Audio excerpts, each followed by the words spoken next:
A húsvéti adások után ma tovább lépünk, és egy összetett pitét fogunk készíteni. Ugyan több rétegből fog állni, mint azt a pitéknél megszokhattátok, de lépésről lépésre meg fogom mutatni, és meglátjátok, nincsen benne semmi bonyolult. Mivel manapság már igen könnyen hozzá lehet jutni bármilyen gyümölcshöz, akár fagyasztva, akár frissen, arra gondoltam, hogy ehhez a sütihez áfonyát fogok használni. Az áfonyához elég könnyen tudunk bármit párosítani, sok minden jól illik hozzá, de én ma fehér csokit és tejszínt fogok mellé tenni. A gyümölcs kicsit savanyú, a tejszín krémes és nehéz, a fehér csoki pedig édes. Nagyon jól kiegészítik egymást, és szerintem tavasszal, amikor már meleg van, de nincs az a nyári forróság, pont ilyen sütire van szükség. Mint ahogy az a pitéknél szokás, a tésztával fogunk kezdeni. Ehhez először a lisztet, a porcukrot és a sót jól összekeverem, majd ebbe a száraz keverékbe teszem bele a szobahőmérsékletű vajat.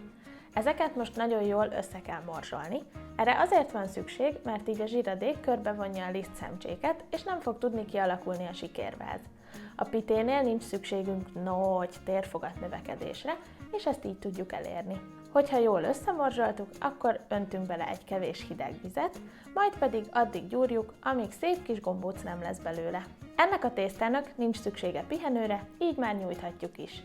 Csak annyi lisztet fogok használni a nyújtáshoz, amennyire tényleg szükség van, mert hogyha túl sokat raktok alá, akkor töredezni fog a tészta. Ahhoz, hogy ellenőrizni tudjuk, hogy mekkorára nyújtottuk a tésztát, csak rá kell borítanunk a pite formát, amit majd használni szeretnénk. Akkor jó a mérete, hogyha minden irányba nagyjából 3-4 centivel nagyobb, mint a pite forma.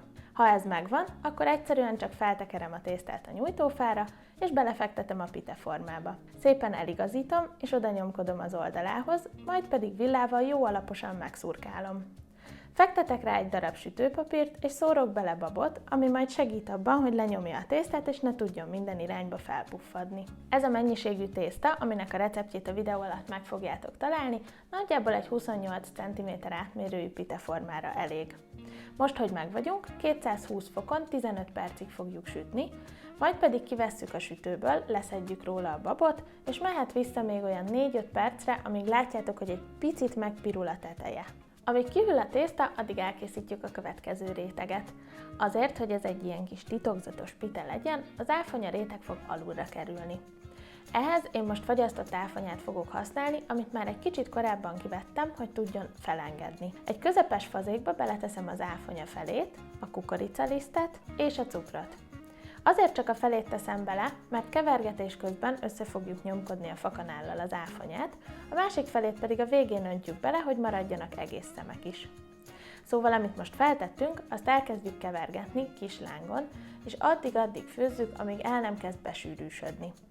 Amikor már látjuk, hogy jó sűrű, akkor belekeverjük az áfonya másik felét, a vajat és egy kevés citromlevet. Nem szeretném, hogyha eláztatná a pite alját, ezért nem melegen fogom beleönteni, hanem várok, amíg hűl egy kicsit. Biztosan észrevettétek, hogy nem a megszokott helyről jelentkezünk.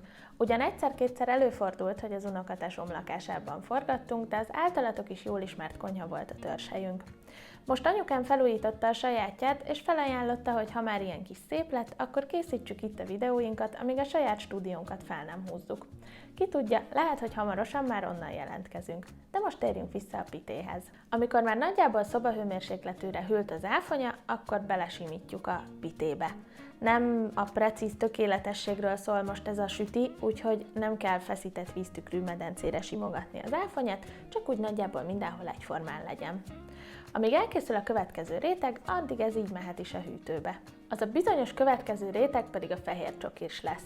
Ezt hasonlóképpen fogjuk elkészíteni, mint ahogy a Rigó Jancsi krémjét kell. Ezt a jobb felső sarokba kattintva meg tudjátok nézni korábbi videónkban. Első lépésként a fehér csokit kell megolvasztanunk a vajjal. Ezt többféleképpen is meg tudjuk tenni, de én a mikrót szeretem. Gőz fölött nem is olyan biztonságos, és a csoki is könnyen tönkre tud menni, hogyha a gőz belecsapódik az olvadó csokis részbe. Szóval a mikróban úgy érdemes csinálni, hogy nagyjából 20 másodpercre beteszitek, majd kiveszitek, jól átkeveritek, és mehet vissza megint 20 másodpercre. Ezt addig ismételgetjük, míg szépen fel nem olvad a fehér csoki. Ha ez megvan, akkor elkezdjük felverni a tejszínhabot.